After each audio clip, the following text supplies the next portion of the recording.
Dia. Bom dia, gente. Chega todo mundo com o microfone no mudo. Bom dia. Bom Bom dia. dia. Olha a Vi. Eba.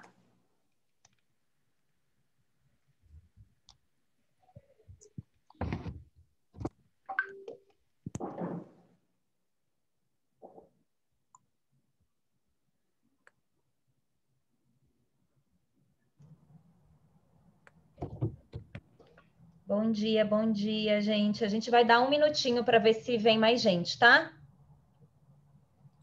Estou. Deixa eu ver se tem um jeito de eu visualizar todo mundo.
Dri, começamos nos 10h05?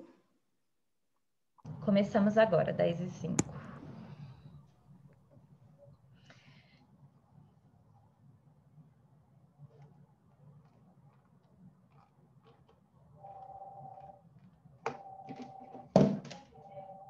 Eu atendo aqui, vó. Alô?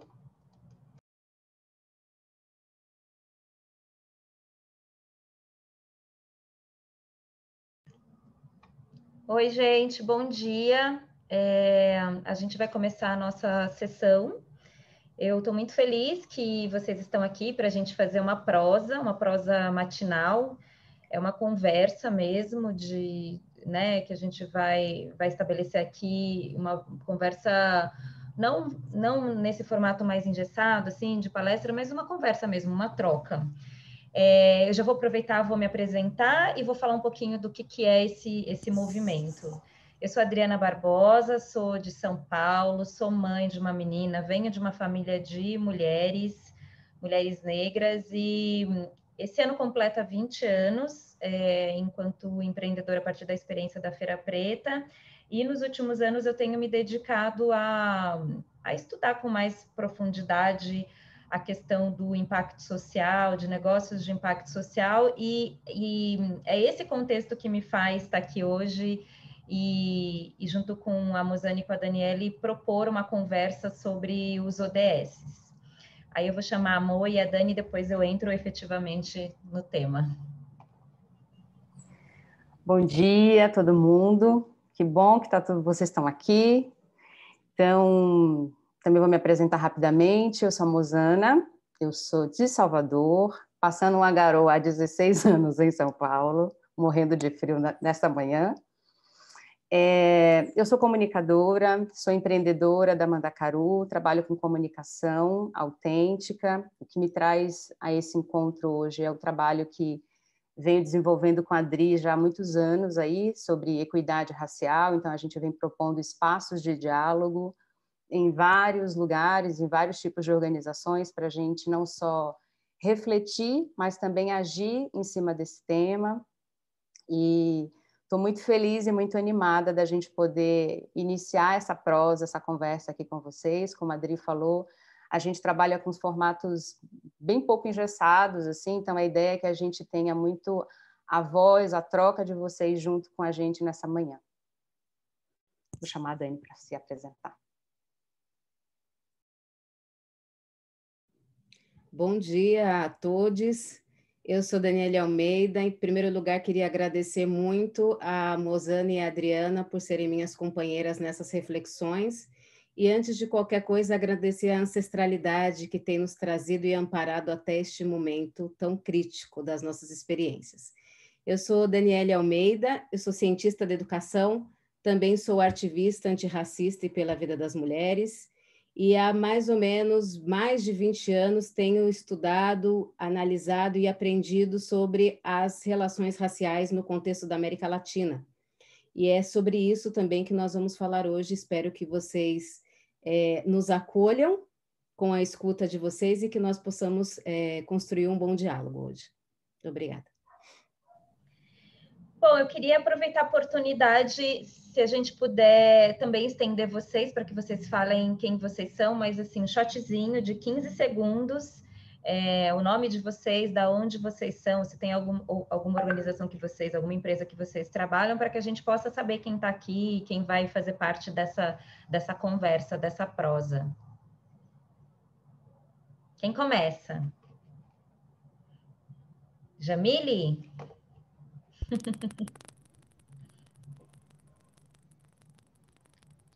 Ih, você está sem áudio, Jamile.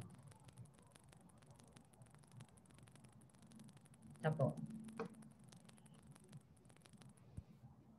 E agora? Tá bom. Bom dia, eu sou Jamile Barreto, sou jornalista, especialista em direitos humanos, diversidade e violência. Eu tenho, na verdade, eu quero entender um pouquinho mais sobre esse tema, obviamente eu enquanto mulher negra, e tenho me aprofundado cada vez mais sobre essas questões, então por isso eu estou hoje aqui. Muito obrigada. Obrigada, Jamile. Vanessa? Wanda? Bom dia. Bom dia. Me ouvem? Me ouvem? Me ouvem? Bom dia, eu sou Wanda, sou enfermeira aqui em Salvador, Bahia, enfermeira da maternidade Vila Balbino. Faço parte do grupo Trabalho Preto, né, que é um projeto criado aqui em Salvador. E fiquei extremamente feliz por estar participando hoje aqui com vocês. Estamos aqui juntas, né, para a construção de novas perspectivas. Obrigada, Wanda. Vanessa, você quer ir? Vamos embora. Bom dia, meninas. Sou Vanessa Oliveira, eu sou de São Paulo, de Santo André de São Paulo, mas eu moro há 13 anos em Buenos Aires. Eu sou artista, atriz, musicista e estudo idiomas também. E eu estou há um tempo já concentrando meu trabalho de artista e de linguista aficionada com foco na negritude. E eu venho por minha conta,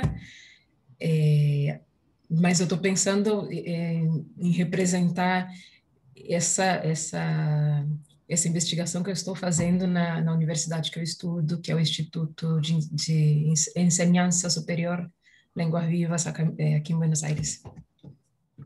Obrigada, Vanessa. E esse vozeirão, hein, Vanessa? Ai, menina, obrigada.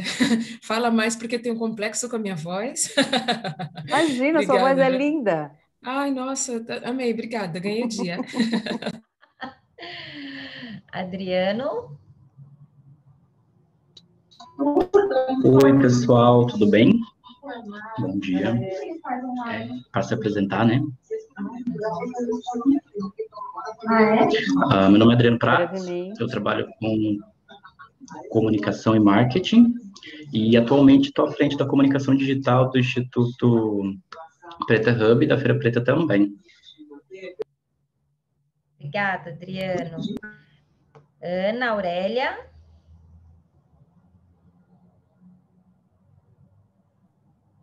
Oi, gente, tudo bem? Vocês me pegaram aqui enquanto eu estou lavando a louça. Não tem problema. Não tem problema. Bom dia, que coisa boa ver toda essa potência reunida. Meu nome é Ana Aurélia Pereira, eu sou diretora do Instituto GESC. A gente tem orgulho de ter tido a Feira Preta entre as organizações que passaram pelo Instituto GESC.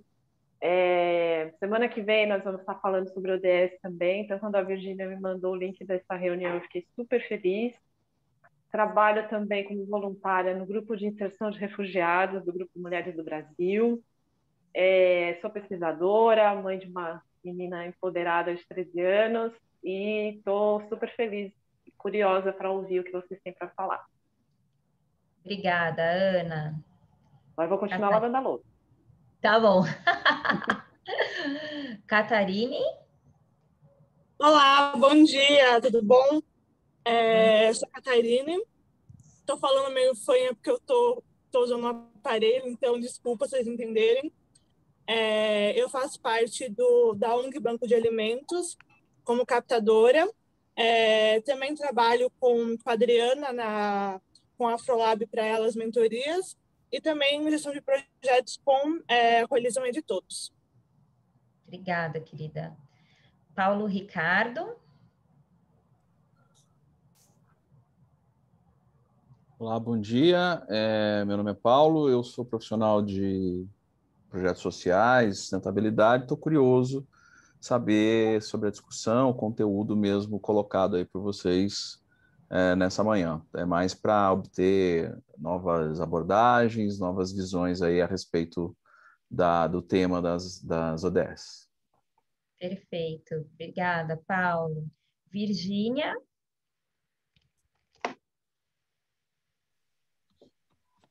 Olá, bom dia. Eu sou Virgínia, eu sou psicóloga, eu sou empreendedora também há alguns anos e cheguei aqui a convite da Mosana. A gente fez um trabalho juntas também, sou super admiradora de você e da Dani também. A gente fez um trabalho juntas lá na Netflix, que foi maravilhoso, que eu aprendi pra caramba. Então, estou aqui mais uma vez para aprender. É isso. Obrigada, querida. Madalena, você quer se apresentar? I can present myself in English because I do not speak Portuguese. So I'm Maddalena, I'm Italian, I'm 23 and I'm helping from Catalyst 2030. I'm very happy to be here with you. Very nice energy. Obrigada, Madalena. Bom, a gente vai começar então essa prosa. O motivo da gente chamar vocês para uma conversa para falar sobre os ODS. Então, os ODS, os Objetivos do Desenvolvimento Sustentável, ele foi criado mais ou menos em 2015 para pensar nos processos de redução da pobreza, as disparidades sociais no mundo, né? É um pacto global, ONU envolvida, Nações Unidas envolvida, e de lá para cá, esses 17 objetivos têm influenciado em políticas públicas, em atuação das empresas, das organizações sociais. E assim, na verdade, governo, iniciativa privada e sociedade civil que aderem, né, aos 17 objetivos os objetivos do milênio em prol de resolver a questão da desigualdade. Foi um pacto que tem uma meta estabelecida que é 2030, né? E no ano passado, eu comecei a fazer parte da Fundação Schwab, faço parte da Rede Ashoka e dos empreendedores sociais da Folha de São Paulo, e eles propuseram que eu entrasse no movimento, né? O Brasil faz parte de um movimento global liderado por empreendedores sociais que chama Movimento Catalyst 2030, que é pensar como que a gente pode acelerar os ODS, né? Como é que a gente vai conseguir resolver os problemas, uma vez que a gente tem uma data estabelecida, que é o ano de 2030. E eu sempre fiquei na minha cabeça com uma questão uma dificuldade de compreensão de entender onde estavam os povos, né, relacionados aos ODS. Quando fala de redução da pobreza, quando fala de equidade de gênero, de que gênero a gente está falando, de que pobreza a gente está falando. E aí, quando teve essa oportunidade de uma conversa ampliada, o que a gente está fazendo hoje está acontecendo em diversos países, não é só aqui, né? Com a gente, não é só essa sessão no Brasil, mas tem outras sessões também no Brasil, mas também outras sessões acontecendo no mundo todo nessa semana para pensar como é que a gente acelera os ODSs. E o caminho que a gente escolheu, tanto eu, a Dani e a Mosana, que já vem trabalhando com a questão de equidade racial já faz um tempão dentro do contexto corporativo, né, que é estar dentro das empresas e pautar esse tema, a gente falou, pô, a gente podia trazer essa discussão para a gente e questionar onde estão as pessoas dentro dos ODSs, e é isso que a gente está aqui agora para refletir. A ideia é que vocês participem dessa construção. O nosso desejo, ao final, a gente tem como objetivo, ao final dessa sessão, criar um artigo que ele vai ser colaborativo, né? Todos vocês vão participar, a gente vai fazer a escrita, mas com pensamento coletivo, dessa inteligência coletiva, e que a gente possa publicar esse artigo nas mídias, nos veículos de comunicação, e, de fato, pautar onde estão as pessoas dentro dos ODSs. E a gente escolheu um caminho hoje, que é trazer a Dani, que é uma cientista da educação, tem um profundo conhecimento em América Latina, para trazer um pouco de contexto. A gente trilhou um conceito que é passado, presente e futuro. Como é que, né, quais são as construções, né, que o Brasil teve e que faz que a gente adere aos 17 objetivos. Quando a gente fala de redução da pobreza, essa pobreza vem da onde, né? Do presente, o que representa esses ODS hoje, principalmente em função da pandemia, porque acho que a gente tem que trazer esse componente da pandemia, e como é que a gente, uma vez que é 2030, como é que a gente se projeta para 2030, quais são as nossas proposições. E eu sinto muito quando, enquanto populações negras, a gente não está nessas discussões, a gente não participa dessas rodas, né? Eu participei em alguns momentos de algumas discussões, eu via poucos negros, ou porque a informação não chegava até a gente não é convidado para a festa, ou porque, de alguma maneira, também, afinal, o que são os ODS, né? Como é que esses ODS se conectam com a minha vida no meu dia a dia, né? Então, por isso que a gente está chamando vocês para essa conversa, e eu gostaria de chamar a Dani para começar, e depois a Mo vai ajudar a gente na facilitação para puxar essa conversa. Dani. Bom dia, Adri, obrigada. Bem, eu sou educadora, então, para mim, é muito mais simples quando eu consigo ver as pessoas, né? Se alguém quiser e conseguir deixar a câmera aberta, para dar essa mínima sensação de que nós estamos, assim, juntos no mesmo espaço, né? Não pela virtualidade. Eu agradeço muito. Bem, eu confesso que, observando, né, os ODS já de algum tempo e para essa conversa, eu fiquei bastante inquieta e queria dividir a minha inquietação com vocês. A Adri propôs essa conversa, e eu acho que no momento muito oportuno, né? Onde nós estamos e quem está opinando sobre os ODS no mundo inteiro, né? Então, conversas no mundo inteiro estão sendo feitas a respeito do tema, mas quem estão nessas conversas, né? Quem está pautando as soluções, quem está pautando as resoluções, quem está pautando as propostas. E acho importantíssimo quando ela fala e quando ela propõe essa discussão, né? De quem está sendo convidado, e se nós, população negra, estamos sendo convidados, nós, racializados do mundo, nós, pessoas da comunidade LGBTQIA+, gênero e sexualidade dissidente, nós estamos convidados para essa conversa? Que é uma conversa que efetivamente, que é um tema que atravessa todas as nossas vidas, indistintamente. Mulheres, homens, adultos, crianças, idosos, pobres, ricos, negros, brancos, indígenas, ciganos, enfim. Todos nós no mundo somos atravessados por essa questão, né? E eu queria refletir um pouco com vocês sobre isso, principalmente vendo os ODS como um fenômeno, né? Então, quando a gente fala de erradicação da pobreza, quando a gente fala da erradicação da fome, diminuição da pobreza e tudo mais. Esses são fenômenos, na minha leitura. São fenômenos. Existe fome, existe pobreza, existe uma discriminação de gênero, existe uma falta de acesso a bens como, por exemplo, água ou eletricidade e tudo mais. Isso são os fenômenos. Mas onde que está a origem disso? Como isso começou? Será que sempre foi assim?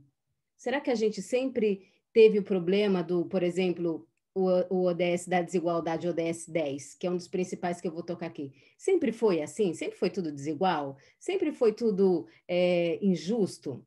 Isso tem uma origem. E é importante que, para que a gente avance nas discussões, a gente fale da origem do problema. Onde que está o foco da doença?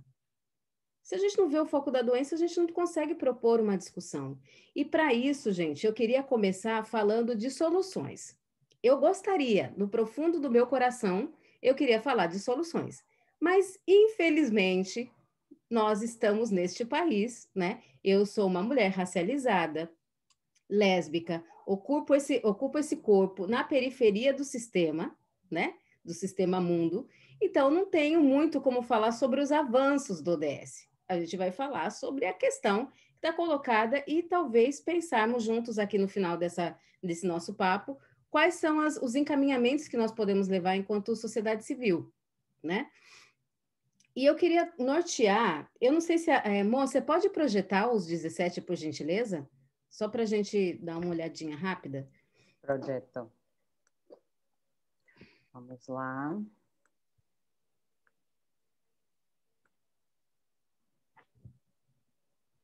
Vocês estão vendo? Conseguindo ver? Sim. Então, a Adri, no começo, fala, né, sobre a origem dos ODS, que vem, né, dos Objetivos de Desenvolvimento Sustentável, vem dos Objetivos do Milênio, né? É um novo braço, né, dessa reunião global sobre ações para garantir a preservação da vida humana e não humana no planeta. Esses Objetivos do Milênio, no caso, os Objetivos do Desenvolvimento Sustentável começam a partir de 2015, criando uma agenda, né, para 2030, ou seja, todos os países da ONU teriam 15 anos para propor soluções e para diminuir os índices, né, de impacto negativo desses ODS. Então, nós temos, não sei se vocês conseguem ler, o número 1 é a erradicação da pobreza. Eu não consigo ler muito bem daqui, eu não sei se você consegue... Quer que eu leia? Por favor, porque daqui projetando eu não consigo ler. Tá bom. Então, o primeiro, erradicação da pobreza. O segundo, fome zero e agricultura sustentável. O terceiro, saúde e bem-estar. O quarto, educação de qualidade. Quinto, igualdade de gênero. Sexto, água potável e saneamento. O 7, energia limpa e acessível.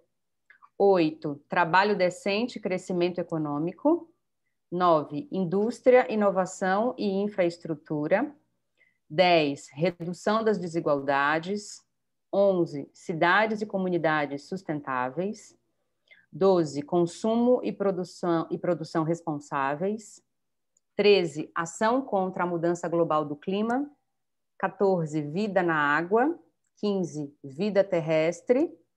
16, paz, justiça e instituições eficazes. E 17, parcerias e meios de implementação.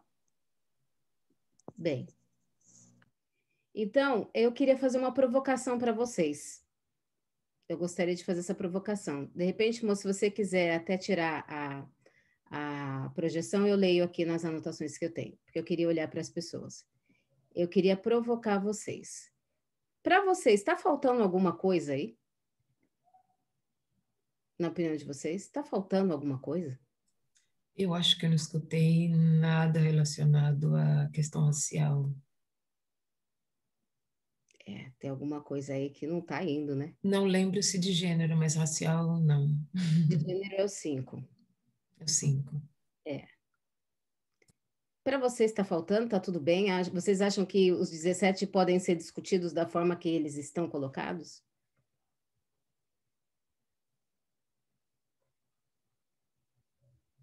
Olha, gente, eu vou dizer para vocês que, na minha opinião, não. Mas é a minha opinião, tá? Não porque faltou colocar explicitamente o combate e erradicação do racismo. Na minha opinião, teria que ser o ODS 4º, por exemplo, né? Ou talvez o primeiro ODS deveria ser combate e erradicação do racismo. E talvez o 18 devesse ser se não fosse erradicação completa, mas que fosse um questionamento profundo e crítico sobre o capitalismo. Classicamente colocado assim, claramente, na minha opinião, tá? Mas eu não sou da ONU, né? Então, eu não pude opinar sobre isso. Agora, por que eu estou colocando essa reflexão e, mais que tudo, uma provocação? Porque, na minha opinião e na opinião de pessoas que estudam criticamente, né, os processos sociais e a preservação da vida humana e não humana no planeta, todos os ODS estão atravessados pela questão de raça. Todos. Se a gente fala o número 1, que é a erradicação da pobreza, se nós formos olhar os índices de fome, aliás, o número 1 é erradicação da pobreza. Se nós formos olhar todos os índices do mundo de pobreza, qual é a cor do pobre? Gente, não precisa ir muito além. O pobre tem cor, o faminto tem cor, né? Se a gente falar de o marginalizado do sistema educativo, quando a gente fala do ODS número 4, o marginal, o que está fora, o excluído da educação, tem cor. Aquele que não usufrui de bens de saúde e bem-estar também tem cor. Os gêneros, as mulheres, pessoas, gêneros dissidentes, sexualidades dissidentes, marginalizados, vulnerabilizados, exterminados no mundo tem cor. Se a gente for olhar quem tem dificuldade de acesso à água e quem são as comunidades mais afetadas pela exploração de garimpo ou pelo agronegócio ou pela indústria, que são os maiores usuários da água potável no mundo, né? Para não dizer outra coisa, vou dizer usuário. As pessoas impactadas por isso têm cor. As pessoas que têm menos acesso à energia elétrica, por exemplo, têm cor. As pessoas que têm trabalhos precarizados, ou que estão na informalidade, ou que estão excluídas do mercado formal de trabalho, e os desempregados, também têm cor. ODS número 8. O número 9, inovação e infraestrutura. Aqui diz, construir infraestrutura resiliente, promover a industrialização, inclusive sustentável e fomentar a inovação. Quem está fazendo isso, gente? Isso está chegando para todo mundo? Essa discussão chega para todo mundo? Não. Redução da desigualdade. Esse, para mim, é o meu orientador. A minha bússola nessa conversa são 3. O 16, que eu já vou falar, o 10, que é da desigualdade, e o 5. Para mim, são os prioritários. Tá? Redução da desigualdade.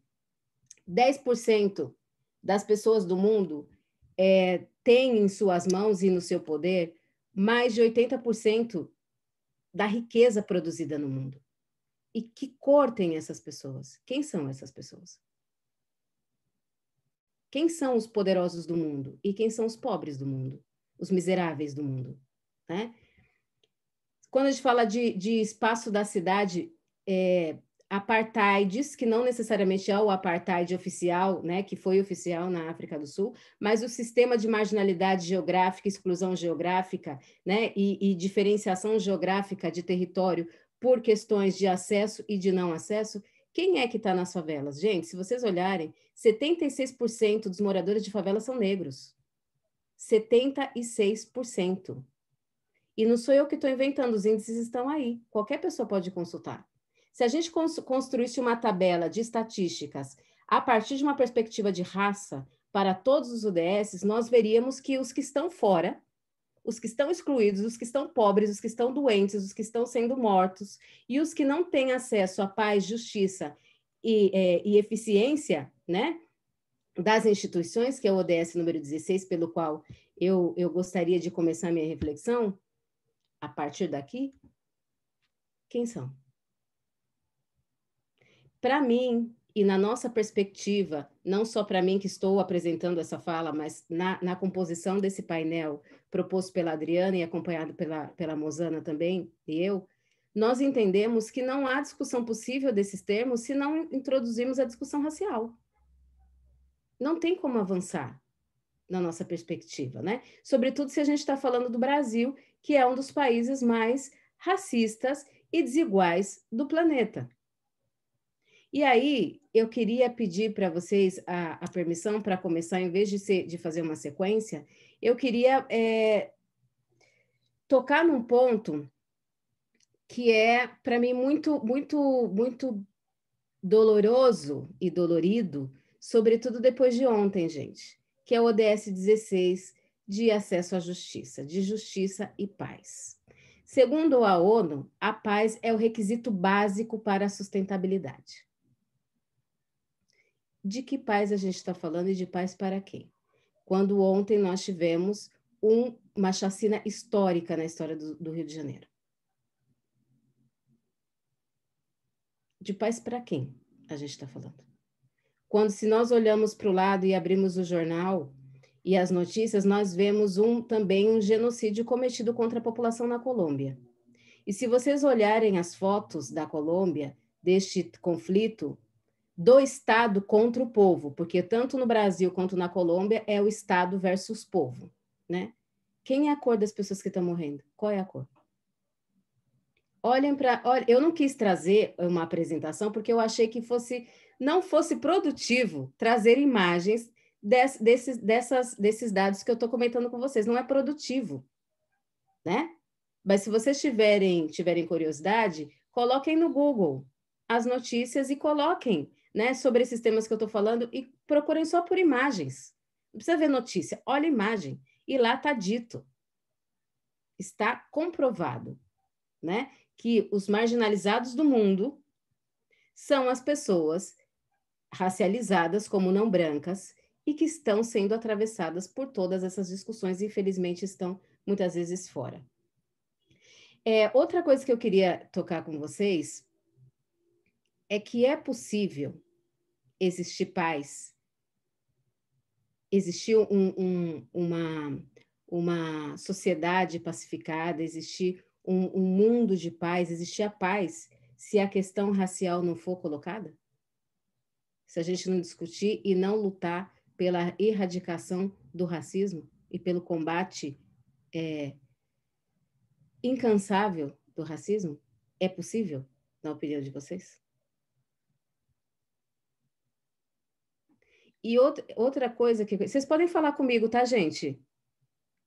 A gente pode interagir, não como a Adriana falou, não temos a ideia de colocar uma palestra, mas sim de promover um diálogo. É possível? Não, humanamente impossível isso. Bem, então, outra coisa, gente, que eu queria também tensionar aqui para mim, pontos principais da discussão a discussão de raça e a discussão de gênero. Que se elas forem imbricadas entre si, e nós colocarmos no mapa, né, e colocarmos no mapa das desigualdades e no mapa da exclusão, se a gente for olhar para o ODS número 5, né, que é o da igualdade de gênero. Bem, quando a gente... Tem um comentário aqui? Mites, fica tranquila. Muito bem-vinda, a nossa colega aqui de Cabo Verde, muito bem-vinda. Então, quando a gente fala sobre igualdade de gênero, né, quando a gente trabalha com esse tema, diz assim, alcançar a igualdade de gênero e empoderar todas as mulheres e meninas. Bem, ora, aqui para mim devia ser incluída também as pessoas de gênero dissidente, também. Essas pessoas deviam ser incluídas aqui. Quando a gente fala da Índia, por exemplo, e nós vamos ver dados da Índia, saindo um pouco do Brasil, né? A Índia tem 7,1 milhão a menos de meninas, porque não é incentivado o nascimento de meninas. Ou seja, na verdade, é rechaçado. Muitas meninas são mortas já quando nascem, acabam de nascer, pelo fato de serem mulheres, pelo fato de terem nascidas entendidas, né? De serem entendidas como mulheres, num corpo que foi construído como o corpo de ser mulher. Quando a gente fala de pessoas indianas, a gente está falando de pessoa racializada. As famílias brancas da Índia poderosas provavelmente não cometem esse tipo de violência contra as pessoas que nascem no seio da sua comunidade. É ou não é? De que a gente está falando? Da pobre. Da pessoa que nasce num ambiente pobre e periférico. Se a gente fala de infanticídio, a mesma coisa. Assassinatos de corpos entendidos como corpos de meninas, né? Quem são essas pessoas que morrem no mundo? Também são pessoas racializadas como não brancas. Se a gente fala de prostituição, de tráfico de mulheres no mundo, de tráfico de pessoas, quem são as pessoas traficadas no mundo, sobretudo, né? É lógico que existem mulheres também racializadas como brancas, existe, é um fato, mas quando a gente vai falando na periferia do sistema do capitalismo, de turismo sexual, de prostituição infantil, de que cor são os corpos dessas pessoas que estão submetidas a isso? E aí eu queria provocar vocês, gente, desde como eu falei no começo, a pensar na raiz do problema, não a pensar só na superfície. A gente precisa entender o fenômeno, de onde vem isso. E para a gente falar sobre isso, na minha opinião, é impossível não trazer uma memória do que é a colonização e o colonialismo, e a colonialidade nesse momento, e o que é a escravidão. E para isso eu queria pedir que a Mo, por gentileza, reproduzisse. A Ana Áurea quer falar alguma coisa. Pode falar, Ana, por favor. Eu só queria acrescentar um fato que eu... Tá baixinho o seu áudio, Ana. Aí eu vou tirar. Oi, você me escuta melhor agora? Agora melhorou. Tá bom. No grupo de refugiados, a gente atende muitas pessoas que vêm da República do Congo. E, infelizmente, a gente entra em contato com histórias horrorosas, né? Porque lá o estupro é uma arma de guerra. Então, o corpo feminino, ele tem uma a fragilidade feminina, ela é abusada, né? Ela é usada como moeda de intimidação da forma mais bárbara possível, né? Então, e essas pessoas chegam aqui no Brasil e além dessa condição de total desamparo, ainda são colocados numa outra condição por terem a pele negra, né? Então, realmente, sem o recorte de raça e de gênero, a gente não pode pensar em progredir enquanto humanidade.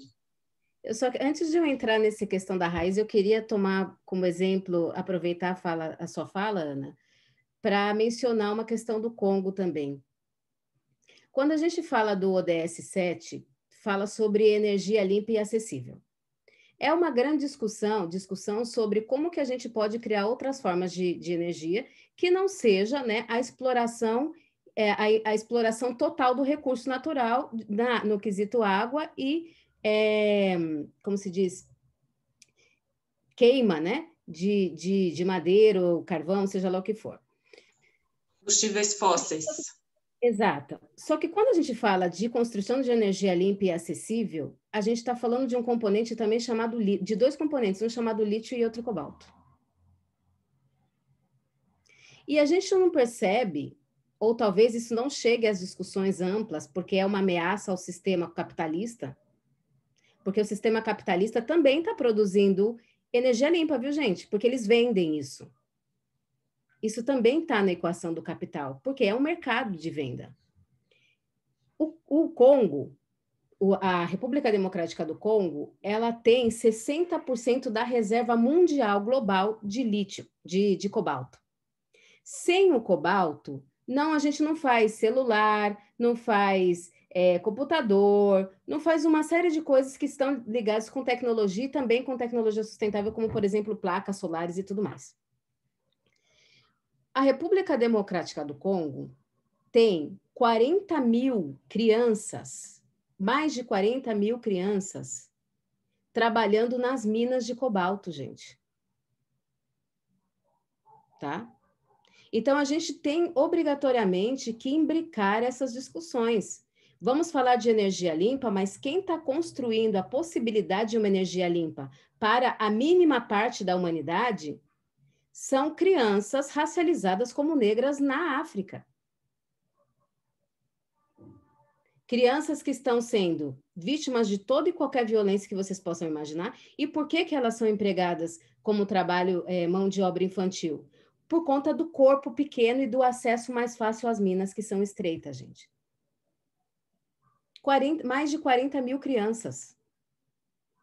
Quando a gente fala também e isso só para trazer a questão do Congo, tá, Ana? Mas dentro do âmbito da questão das energias renováveis, o lítio, por exemplo, o lítio sendo produzido no norte do Chile, uma das maiores reservas de lítio do mundo também, né? O lítio da Bolívia também. As comunidades do norte do Chile que estão ficando sem água por conta da exploração do lítio são pessoas racializadas. Então, também tem que ampliar energia limpa e renovável para quem? Quando a maioria das pessoas do mundo não tem condições de opinar sobre o que come, sobre o que veste, sobre o tipo de energia e sobre como se comunica. A maioria das pessoas do mundo não estão nessa discussão. Elas não podem opinar. Quando a gente fala de segurança alimentar, um pessoal do mundo está pensando na segurança alimentar de todo mundo, mas esse todo mundo não tem condições de alimentar sobre a sua própria, não tem condições de opinar sobre a sua própria alimentação. A gente não pode usar, por exemplo, a gente não pode comer soja, porque soja impacta violentamente na natureza e no desmatamento. A maioria das pessoas não podem opinar se elas vão comer ou não soja. Lógico que elas vão comer soja.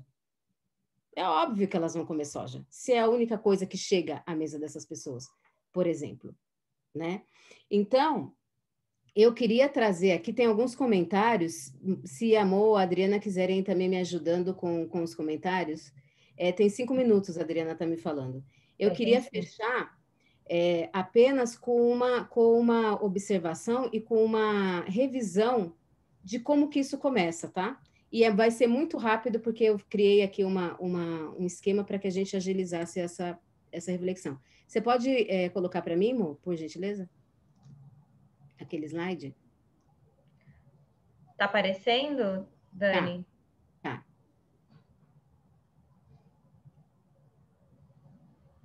Tá aí. Você pode colocar ele grande, assim? Espera aí. Deixa eu ver aqui. Ué, eu não estou sabendo colocar. Eu não entendo disso, gente. Pronto, foi? Aí, todo mundo consegue ver? Eu consigo mais ou menos. Deixa eu até botar os meus óculos. Bom, como eu falei para vocês, a questão passa, a desigualdade, para a gente combater a desigualdade, para a gente combater a pobreza, para a gente combater a fome, a gente tem que entender que essa desigualdade, essa pobreza e essa fome estão sendo construídas, tá? Elas não são aleatórias. Se existe o combate, mas existe alguém que está produzindo fome, alguém que está produzindo violência, alguém que está produzindo pobreza. E essas construções passam obrigatoriamente por uma época, né? Por um fenômeno universal chamado colonialismo. O colonialismo que acontece lá no século XV, em 1492, com a chegada dos europeus nesse território, que hoje é chamado América, promoveu o maior lapso, né? E a construção dos fenômenos maiores de desigualdade de que a gente tem notícia.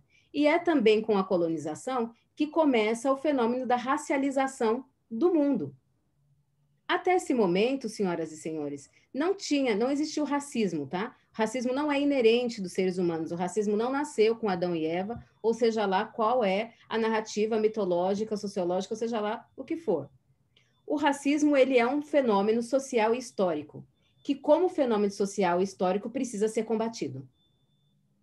Raças, do ponto de vista biológico, não existe, né, entre seres humanos. Mas enquanto essa ideia existir do ponto de vista social e histórico, ela vai ter que ser discutida e vai ter que ser combatida. O Frantz Fanon, que foi um grande pensador do século XX, um homem negro da periferia do sistema, porque era um homem da Martinica, né? Um país da região, uma ilha da região do Caribe, uma das maiores mentes do século XX, pouco conhecida justamente porque era uma mente que ocupava um corpo racializado como negro, construiu para a gente, nos deu um repertório fantástico para a interpretação do sistema mundo moderno colonial, que é esse sistema mundo que nós vivemos hoje. Segundo Fanon nos ajuda a entender, com seu conceito, é importante, gente, que esse esquema nunca foi feito pelo Fanon, tá? Isso foi uma forma pedagógica que eu encontrei para explicar essa temática, tudo bem? Segundo Fanon, o mundo, depois da colonização, ele é dividido numa linha imaginária, né, que ele chama de linha do humano, que constrói um mundo dividido entre a zona do ser e a zona do não ser. Ok? E por que o Fanon nos ajuda a entender isso no século XX? Porque lá atrás, quando Colombo pisou aqui na América, que não era América, que se chamava Biayala, né, nesse território, os primeiros relatos e as primeiras discussões ele olha para aquelas criaturas que estavam aqui, ele e os seus comparsas, e perguntam: o que é isso? São humanos? É a primeira vez que se registra a diferença e a dúvida da humanidade do outro. Isso nunca tinha sido feito, nunca tinha sido registrado. Ele olha para aquelas pessoas que estavam aqui, os originários desse território, e ele não reconhece como humano. Essa questão vai para a Europa, né, para ser discutida lá, pela nobreza e pelo clero, sobretudo na Espanha, e eu vou fazer o supra-sumo do bagaço do resumo, porque não vai dar tempo. E aí, essa discussão chega lá e o poder começa a discutir se essas criaturas que estão aqui são humanas. E aí, numa construção narcisística, como diz muito bem a Cida Bento, uma grande intelectual negra brasileira, o branco se constrói de forma narcisística. Porque esses caras olham para os originários da Terra e diz assim: eles não são brancos, eu sou branco, eles não. Eu sou humano. Por quê? Porque eu tenho religião. Se eu tenho religião, eu acredito em Deus. Se eu acredito em Deus, eu tenho alma. E se eu tenho alma, eu sou humano. O que eles esqueceram de dizer, e o que a história, né, oficial, a história que a gente aprende na escola não nos diz, é que a religião só podia ser católica. O Deus só podia ser o Deus cristão católico. Essa alma só podia ser a alma daquelas pessoas que estavam ali naquela regiãozinha do mundo chamada Europa. Tá? E o humano só era eles. Então, eles se constroem como humano, num pacto narcisístico e egóico. Eles são humanos e os outros são sub-humanos ou não humanos.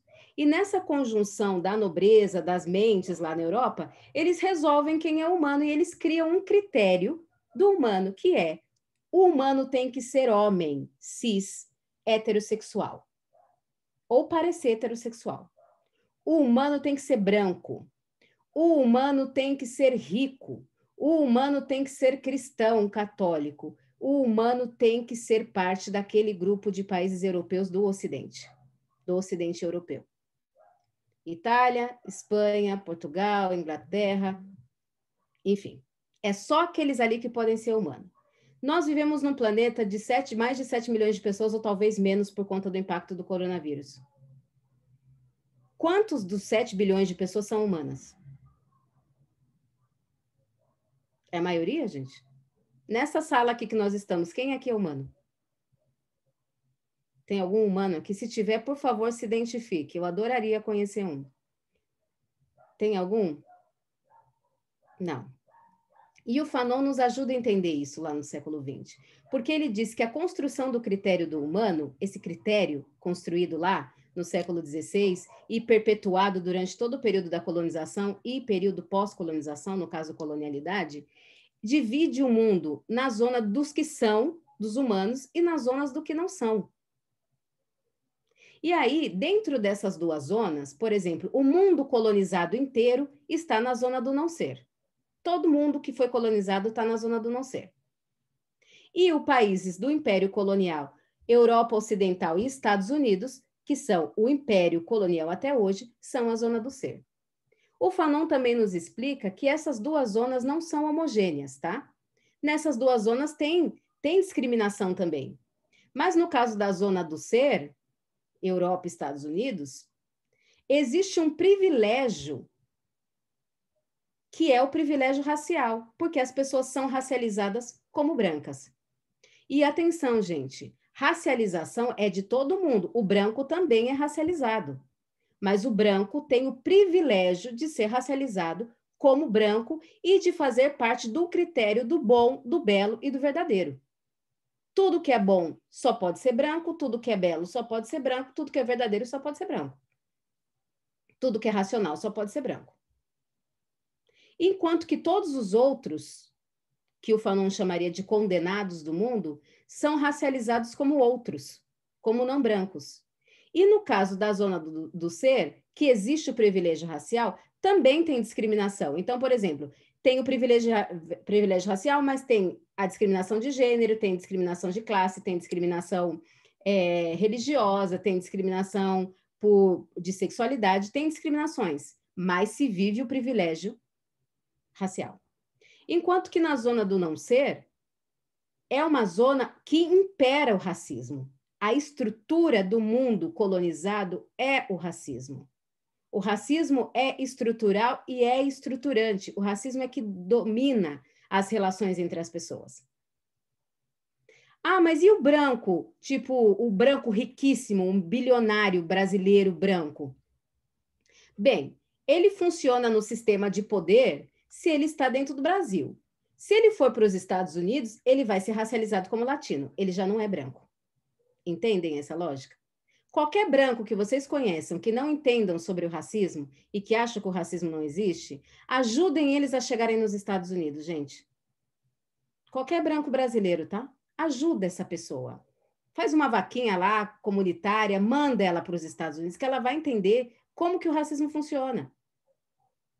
E ela vai entender que dentro da lógica do Império Colonial, ela é um sub-humano. Ela não é humano na sua complexidade. Ela não é humano na sua totalidade. Ah, e aí vocês podem se perguntar, mas e uma mulher dentro da Europa, uma mulher rica, branca, europeia? Ela é uma mulher que tem menos humanidade do que um homem. Por isso que os índices de feminicídio são tão altos. E por isso que o feminicídio é um fenômeno de violência que agride todas as mulheres, independente se ela é pobre ou rica, branca ou negra. É óbvio que se ele for imbricado com raça, quem morre mais por feminicídio? As mulheres racializadas, óbvio. Racializadas e pobres. Quanto mais articulação nós fizermos com a raça, é isso que é importante que eu queria trazer dessa reflexão. Mais imbricações com a raça, mais vulnerabilidade a gente vai interpretar nessas sociedades ou nesses corpos. Sendo assim, gente, eu vou deixar aqui para a gente continuar conversando. Essa é a primeira reflexão, na verdade, é uma provocação para a gente continuar a conversa daqui a pouco. Tá bom? Muito obrigada, gente. Obrigada, Dani, eu acho que você traz um contexto que é raiz, assim, de fato, não tem como pensar nos ODS se a gente não entender qual é a raiz do problema, e o raiz do problema está aí, né? A construção da relação de poder, né? De disputa em cima de raças, né? Existe uma hierarquia de raças e também de classes. E não tem como pensar em 17 objetivos sem a gente colocar isso como um critério, como uma premissa no processo de construção dos ODS. Tanto que quando a gente colocou o tema, a gente colocou a transversalização dos ODS, né? Uma vez que a gente não tem um único eixo que traz isso como um pilar, então como é que a gente transversaliza os 17 e pontua? Quando a gente fala de equidade de gênero, de que gênero a gente está falando? Quando a gente fala de redução da pobreza, de que pobreza a gente está falando, né? Crescimento econômico de quem? As especificações, as imbricações, elas precisam ser feitas. Então, ela traz um pouquinho desse contexto do passado e agora a gente vai olhar para o presente. Esse grupo foi, né, um grupo de mais de 100 lideranças né, mundial se reuniram para ajudar a construir os ODS, mas isso foi lá em 2015, a gente está em 2021, 6 anos se passaram e muitas coisas aconteceram e a gente está agora numa pandemia. Não tem como a gente não olhar para o contexto da pandemia e tudo que a pandemia tem trazido no mundo, né? Não só no Brasil, mas no mundo, e não trazer essa reflexão para dentro dos ODS. Eu acho que a gente volta muitas casinhas para trás, porque na década de 80, a gente no Brasil, quando falava de filantropia de combate à pobreza, de fome, né? Vocês devem lembrar das campanhas do Betinho, muitas campanhas ligadas a arrecadar alimento, dar de comer a quem tem fome. Isso há quase 40 anos atrás. A gente volta a falar de fome em 2021. 40 anos se passaram e a gente está falando do mesmo tema. A gente ainda tem que falar, dar de comer a quem tem fome. Então, e as pessoas que estão com fome são as pessoas racializadas, né? Hoje de manhã eu estava assistindo o jornal, foi incrível, assim, porque de manhã estava mostrando a fila da vacina, e aí mostrou os postos nas regiões periféricas, os postos tinha gente, mas estava vazio, e as pessoas que estavam tomando vacina eram pessoas negras, e um posto na região nobre de São Paulo, que é Vila Nova Conceição, assim, fila quilométrica, e só pessoas brancas. Eu falei, meu Deus, o que está acontecendo, né? Como assim? O que está acontecendo? Por que tem tanta gente tomando vacina na Vila Nova Conceição e só pessoas brancas na fila, e em regiões periféricas os UBS eles estão vazios? Qual é essa relação também quando a gente fala da vacina, né? Adriana, falar só uma coisa em relação à vacina. Quem teve a ideia genial de fazer drive-thru para distribuir vacina? Quem é que tem carro para ir no drive-thru se vacinar? Né? Falar que, não, a gente está aumentando a capilarização. Não, você está facilitando o acesso para a população rica. Uhum. Não, e até ele falava isso, né? Uma vez que tem os drive-thrus e essas pessoas tinham condição de ir para o drive-thru, por que elas estão... Que relação é essa? É um fenômeno antropológico, sociológico, que eu acho que a gente deveria questionar. O que está acontecendo, essa história do acesso às vacinas. Eu vou colocar aqui para vocês agora um link, que foi esse que a Dani falou agora. Peraí, deixa eu só pegar aqui o link. Que é o lugar onde a gente vai poder contribuir com esse processo de reflexão. A gente vai fazer, a princípio, eu tinha projetado, né, a Mosana tinha projetado 2 rodadas, eu não sei se a gente consegue fazer 2, mas pelo menos uma, para a gente poder... Tá aqui no chat. Vejam, por favor, se vocês conseguem abrir esse documento. Olham aí no chat. E agora eu vou projetar ele aqui. Espera aí só um pouquinho.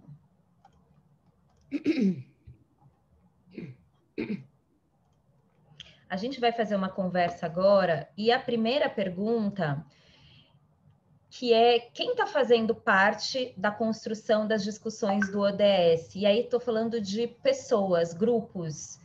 Eu estou falando de negros, indígenas, periféricos, todos os públicos, quilombolas, ribeirinhas, LGBTQIA+, enfim, quais são os públicos que a gente gostaria que fizesse parte dessa história e por quê? A gente vai ter pelo menos uns 5 a 7 minutos para responder essa pergunta. Nesse drive, vocês podem escrever, né? Não precisa ser todo mundo, mas quem quiser consolidar o que vocês discutirem num documento. A gente está fazendo a relatoria, né, a colheita do que a gente discute para poder gerar esse artigo, né? E a gente quer pautar esse artigo nos veículos de comunicação. Então, bora começar a trabalhar? Vocês topam fazer alguns grupos para a gente conversar, escrever e depois a gente voltar a discutir um pouquinho mais?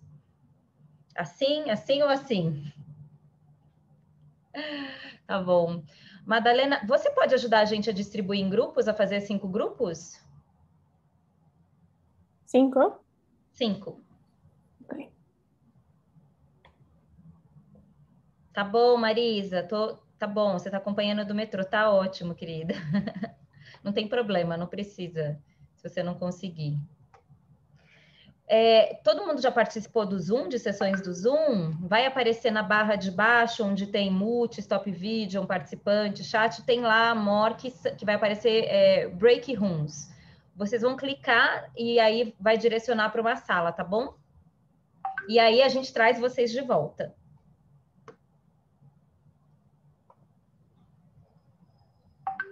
É só colocar join. Apareceu aí para vocês agora, vocês colocam join. E aí vai direcionar para a sala.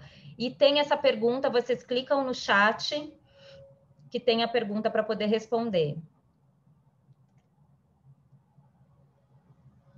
Todo mundo está voltando já. Tá, eu tô aqui falando que eu abandonei vocês sem querer, Mirtz. Voltamos, gente. Voltamos. Como é que foi a discussão? Foi boa? Eu curti. Maravilha. Chegamos à conclusão que salvar o mundo é um ato de consumo. Caraca, que profundo. As pessoas vão comprar a ideia. Nossa, que profundo.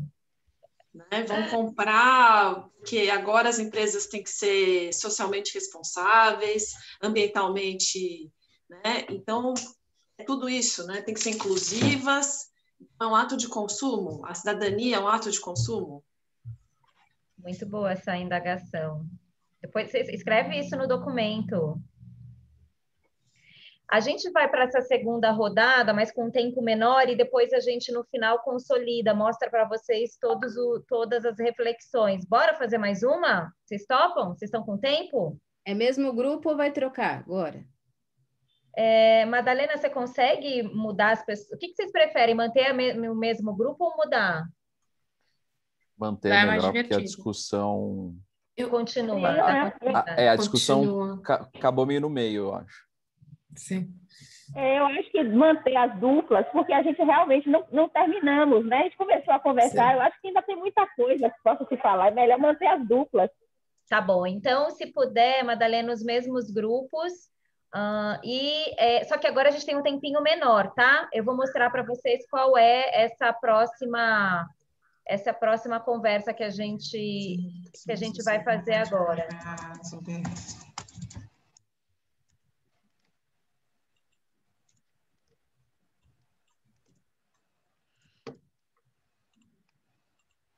A gente agora vai falar... Vocês estão vendo a tela aí? Sim. A segunda pergunta.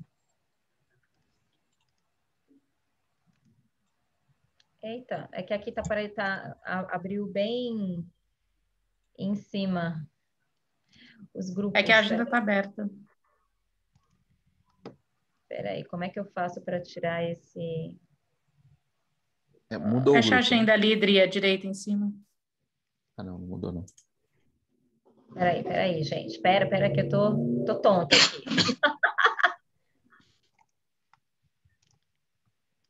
Pronto. Quais são as estratégias e inovações necessárias para conseguirmos bater a meta de 2030?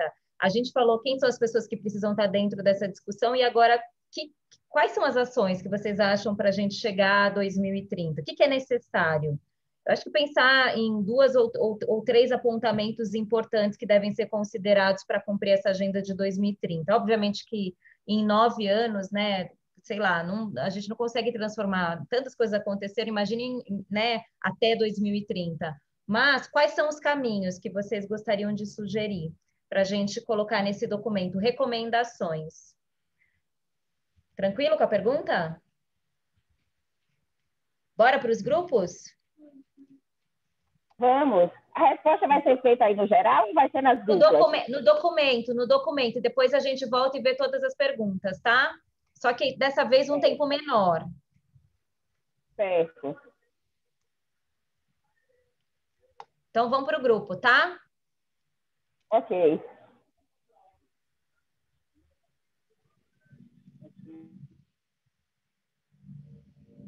Olá, nós de novo. E o meu documento... Gente, como eu estou apanhando disso, Wanda do céu? Aí, quando eu estou no app de relacionamento, eu falo que, como toda princesa, eu moro num reino muito distante. Acho que já estamos todos. Voltamos? Sim. Voltamos.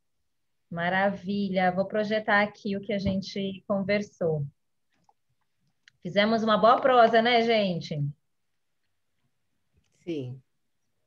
Deu para trocar os zigs. Agora, Adriana, será que você vai conseguir ver o que nós colocamos lá no chat do grupo? Vocês colocaram no chat? Peraí, Foi da dupla. Será que você consegue enxergar lá? Mas no chat não mais, porque agora a sala fechou. Agora só nesse documento aqui. Oi? Você quer que eu coloque? Eu vou colocar então no chat agora, do grupo geral. Pode ser? E você tá bom. Qual é o grupo 5 de vocês, né? Coloca no chat que eu coloco aqui no documento, tá bom? Somos grupo 2, grupo 2. Vocês é o grupo 2, tá bom. Bom, vamos falar. Adriana, vou passar. Desculpe, então, eu preciso ir embora. Eu vou conseguir ver depois, vocês vão disponibilizar a gravação? Sim, a gente pode mandar por e-mail para vocês. Ótimo, maravilha. Gente, muito obrigada, foi maravilhoso. Espero que a gente possa continuar concretizando esse projeto lindo. Muito obrigada. Obrigada, Vanessa, prazer. Viu? Obrigada, Vanessa. Bom, bora lá. Vamos falar rapidamente aqui do que a gente conversou. A primeira pergunta foi quem precisa fazer parte, né, dessa construção dos ODS. E aí o grupo 1 trouxe resgatar eventos e organizações como o Fórum Social Mundial, combater o capitalismo, mostrar o poder e o impacto do consumo, mudar a mentalidade do consumismo, ações efetivas de escuta e participação das pessoas implicadas nos ODS, pessoas que passam fome, mulheres, pessoas racializadas e pobres. Aumentar a distribuição em detrimento do aumento da produção e redistribuir a renda, responsabilizar os países pelas suas ações.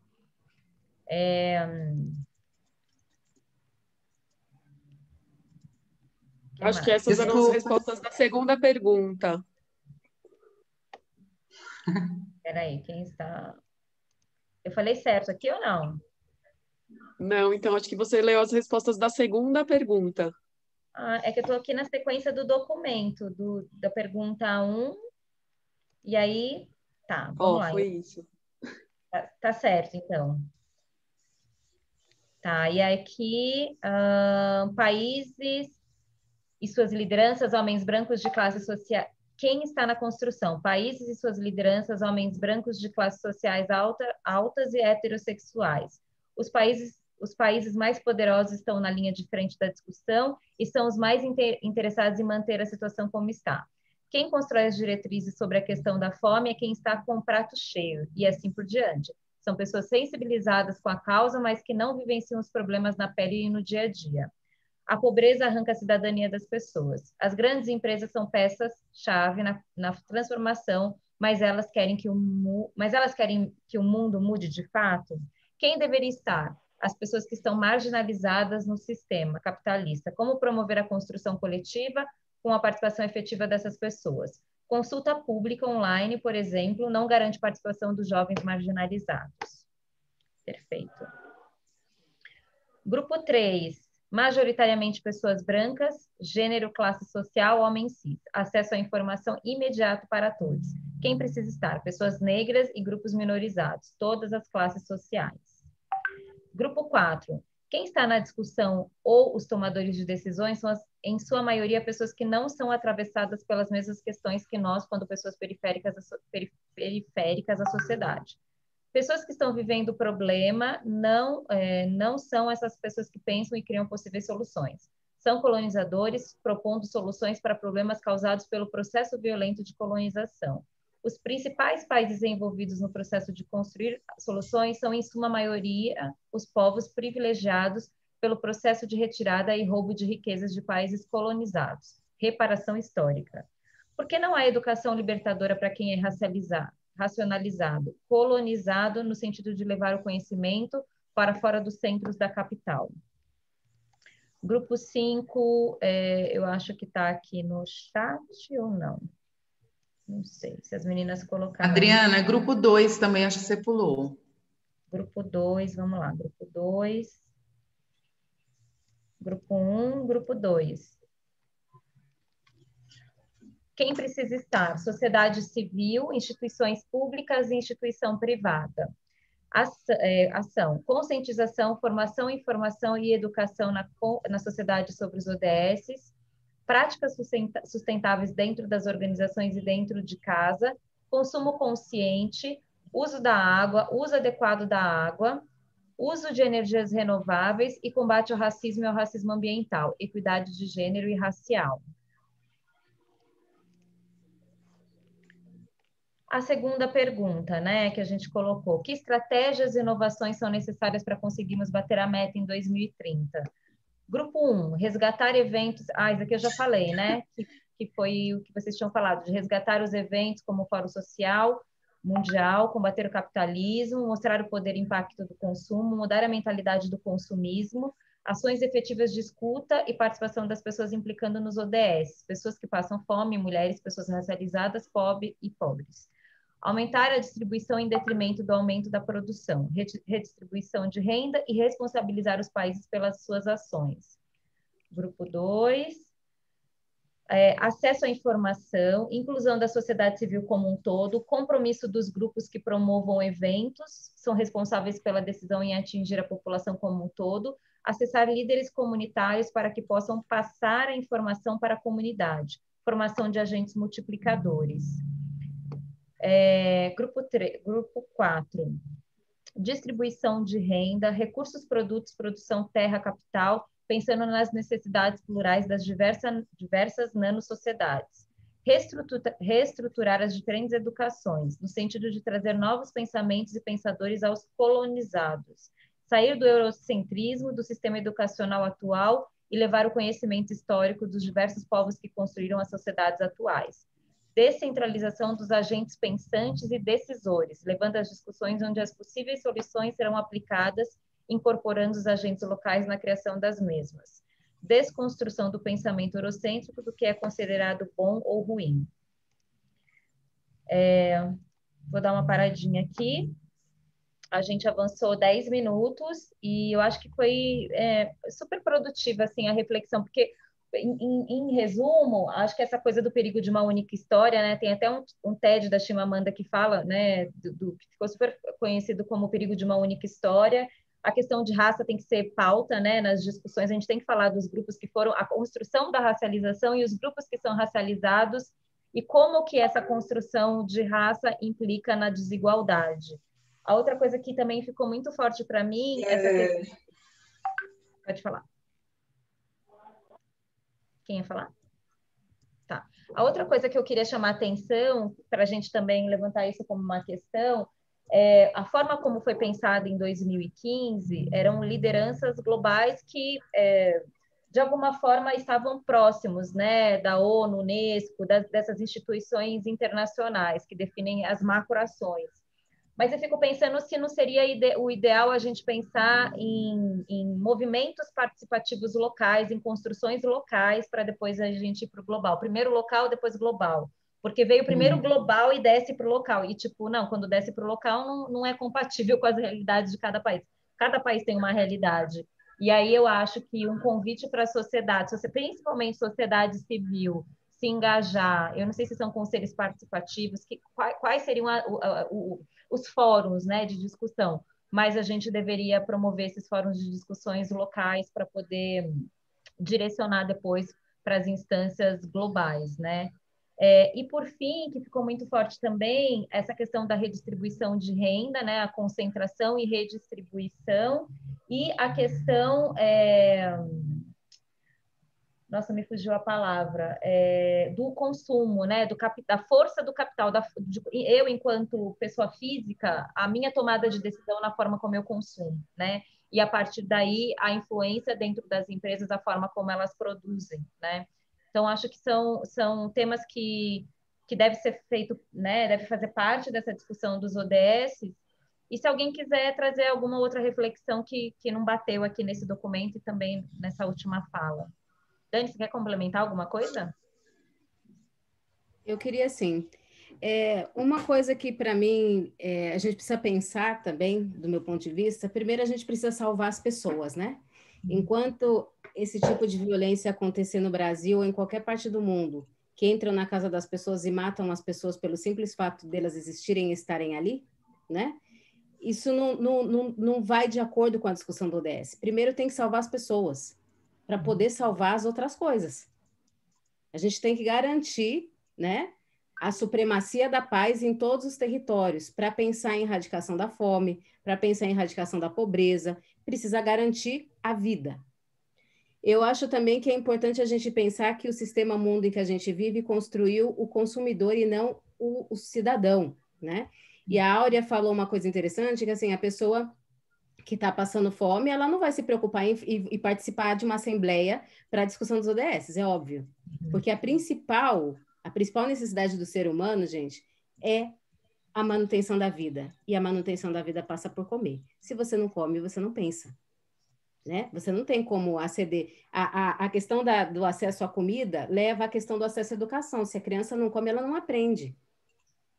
E às vezes ela vai na escola só realmente para se alimentar. Então precisa ter todo um sistema integrado, né? Acho que a gente poderia fazer uma pressão também, Dri, para que o racismo fosse incluído como um ODS principal não, mas de cara.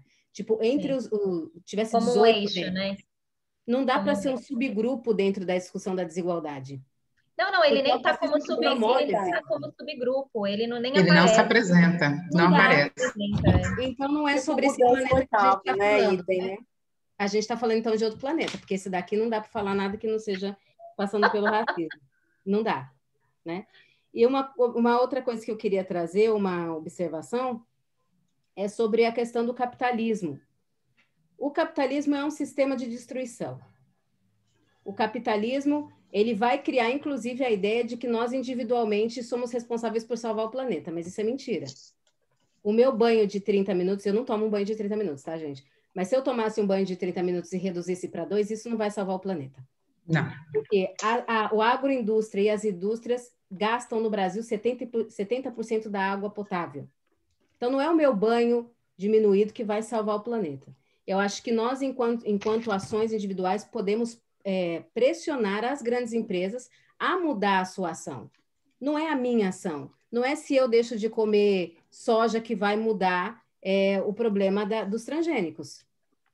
Né? Ações individuais não garantem o sucesso da sustentabilidade. Não é. Tem documentários que falam sobre isso, tem várias questões que falam, por exemplo, do consumo de energia nos Estados Unidos, que nos Estados Unidos as pessoas, indivíduos, consomem 1/4 da energia produzida e as empresas 3/4. Então, não dá para a gente falar de ações individuais. O capitalismo construiu na gente essa ideia. E acho que a gente tem que fazer a nossa força enquanto mentes da sociedade civil, pressionar as empresas. A gente tem que pressionar as empresas. O poder está na forma como a gente consome, né? Exato. Mudar as empresas para que a gente também possa consumir de outra forma, né? Porque se a gente não tem escolha, se eu não posso escolher entre colocar uma placa solar e comprar energia da Enel, onde que está a questão aí, né? Se as grandes empresas não mudarem o seu sistema de produção de energia, no caso, né? Nesse sentido.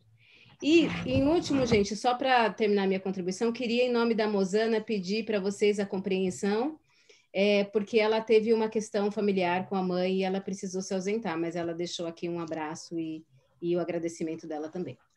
Sim, a Ana levantou a mão, né, Ana? Antes da gente finalizar, a Ana acho que vai falar.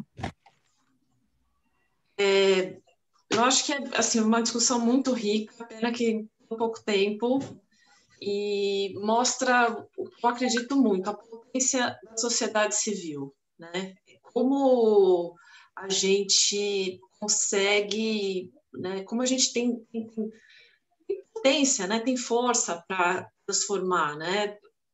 Se juntando, falando, discutindo, e eu acho que esse esforço de, bom, a gente sabe tudo isso, a gente sabe que são os ODS, mas e aí? Me dá uma sugestão, me fala aí, o que você resolve? Eu acho que é esse passo que a gente tem que dar nessa conversa, né? Trazer as pessoas para o lado dos solucionadores, e não, mas fazendo as pessoas entender que é isso, se eu não tomar banho se eu tomar banho de 30 minutos ou de 10 minutos, o meu impacto é muito menor, né? A gente tem aí a Coca-Cola e a Unilever que produzem 70% do plástico do planeta, né? São duas empresas, né? Então, por que eu tenho que ficar neurótica? É lógico que eu não vou, né? Mas proporcionalizar, responsabilidades, né?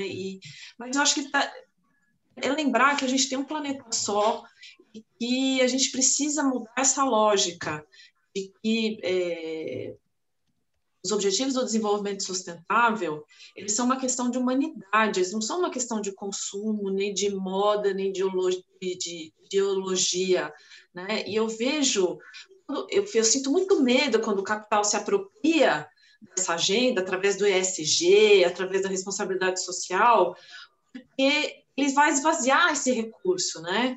Porque enquanto eu tiro a minha culpa, porque é uma empresa que se preocupa com o meio ambiente, lá, né? Você realmente está assumindo responsabilidade, está pensando no seu impacto no planeta, no impacto que essa empresa que você está financiando, está produzindo, né? Então, eu acho que a gente tem que tomar esse cuidado.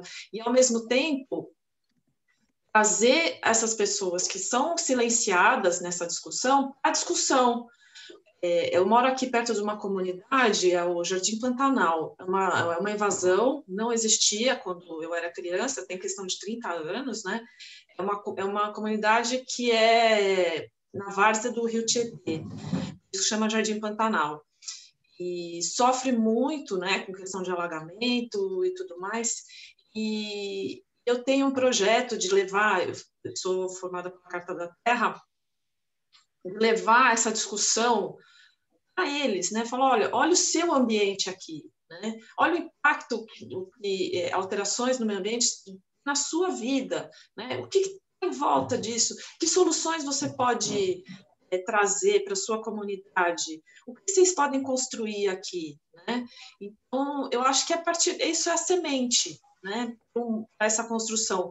Lógico, se eu conseguir levar para essa comunidade local a discussão do desenvolvimento sustentável em nível global, a gente anda para frente. Se sempre for, eu tenho que esperar a instrução, né? Eu vou olhar lá na Agenda 2030, quais são as 198 metas, a gente não vai andar para frente, né? Porque a gente tem que delegar para governos, a gente tem que delegar para capital, né? Então, é tomar para a gente essa discussão. Maravilhoso, Ana. Diga, Mirti. Adriana, posso falar só um pouquinho? Coisa rápida, espero ser breve.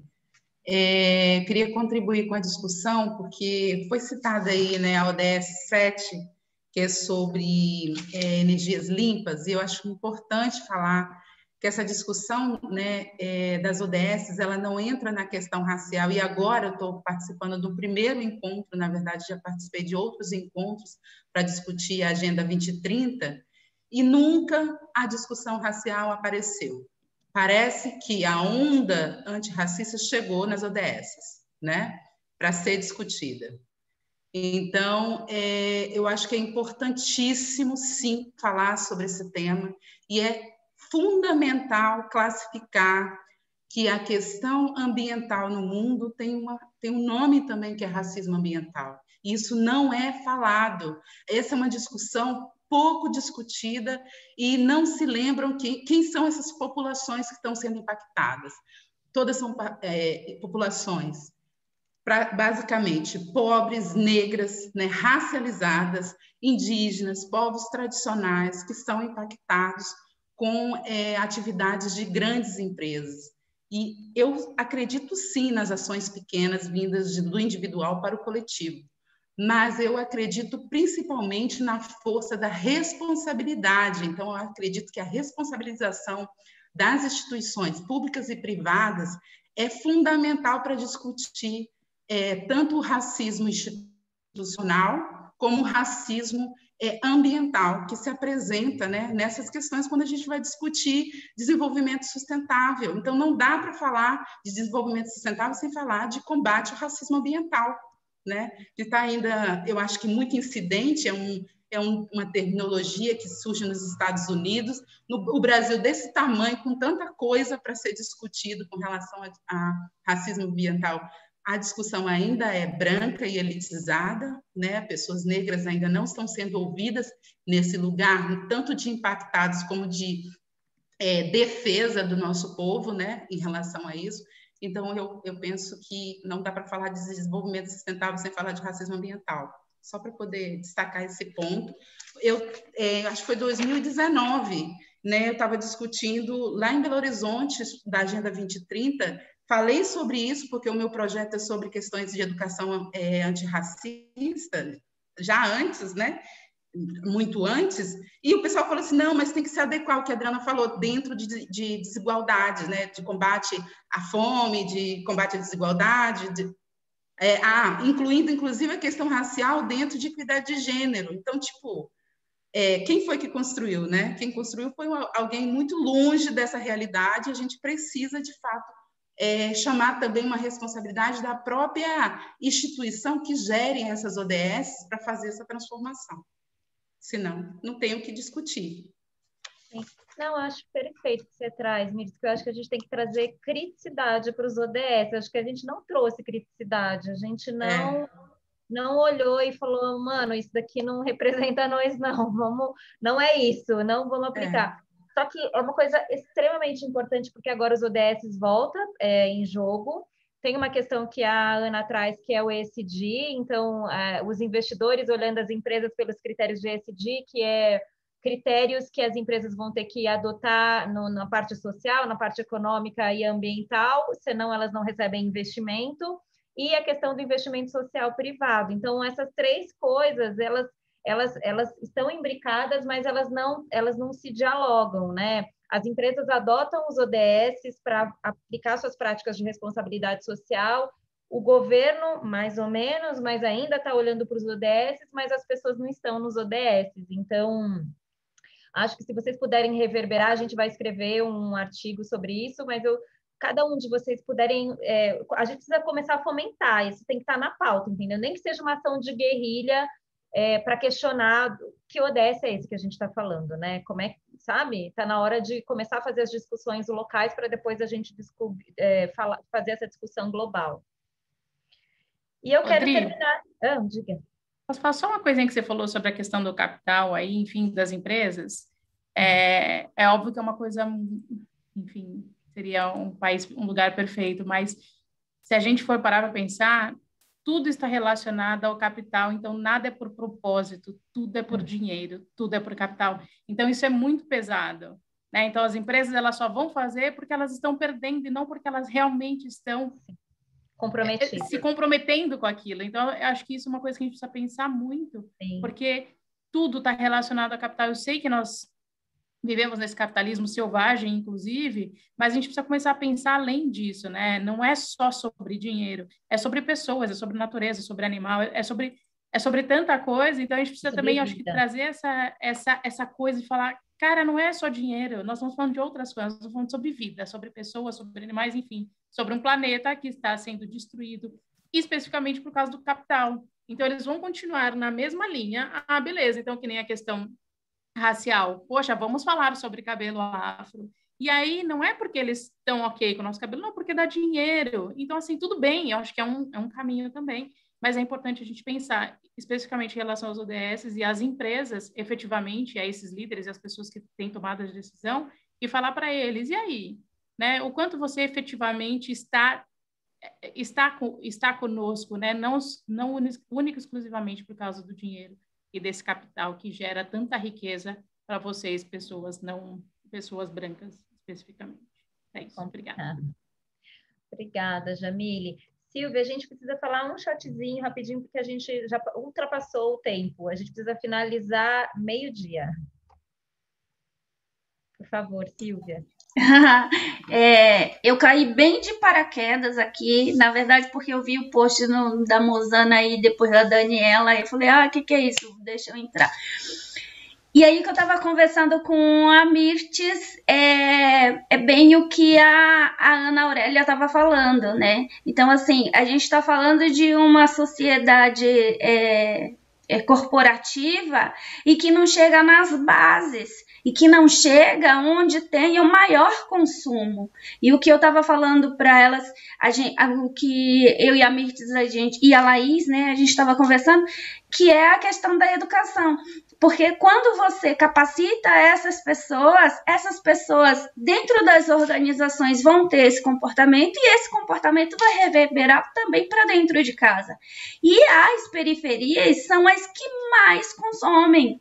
O que eu estava falando para elas eu caí de paraquedas, mas não por acaso também, né? Porque recentemente o meu babalorixá me bateu o martelo para que eu faça uma ONG dentro da casa de candomblé. E não só uma, duas, porque a minha cunhada também abriu uma casa de candomblé e eu já convenci de fazer uma organização com educação antirracista. Eu participo de um grupo de pesquisa chamado Ile Educare, e eu quero levar esses conceitos das ODS. Eu já estava trabalhando com os conceitos de matriarcado africano e de colocar isso dentro dos estatutos para capacitar pelo menos essas duas periferias. Uma periferia na zona leste de São Paulo, onde eu moro, que é a casa da minha cunhada, e a Casa de Candomblé, que eu participo, que é a margem de uma favela em Guarulhos. E ao menos essas duas periferias pode ter a oportunidade de obter cursos e estar dentro desses conceitos e reverberar, tanto para dentro das casas deles, quanto para dentro das empresas onde eles trabalham. Muito obrigada. Imagina, querida, eu que agradeço.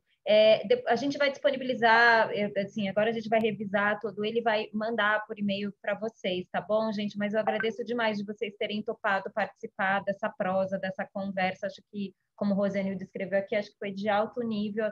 Pela primeira vez eu vejo a gente falando, trazendo uma criticidade para os ODS. Pela primeira vez eu vejo isso acontecendo. Então, muito obrigada, gente. Um beijo. Posso convidar para a palestra semana que vem? Sim, sim. Semana que vem, o IGESC vai promover um debate sobre as ODS na prática, o papel da sociedade civil organizada na execução das ODS. Eu deixei o Instagram do Instituto IGESC aí, quem quiser assistir. Eu vou moderar o papo com o Edgar Gouveia Júnior, que é o fundador da Live Lab, da Jornada X, um homem negro maravilhoso, incrível, assim, uma força da natureza, e a Cristina Moreno, que é coordenadora da Carta da Terra no Brasil e diretora do Instituto IGESC. Todos, por favor, que possam prestigiar, são bem-vindos. Obrigada. Dá continuidade, reverbera lá essa discussão. Um beijo, gente. Beijo, obrigada. Tchau, gente. Bom final de semana. Estamos abertos para todos nós. Tchau. Tchau, gente. Um abraço.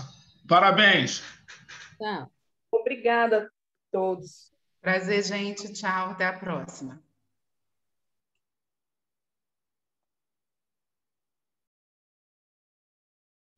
Estou tentando dar conta de ler meu chat aqui.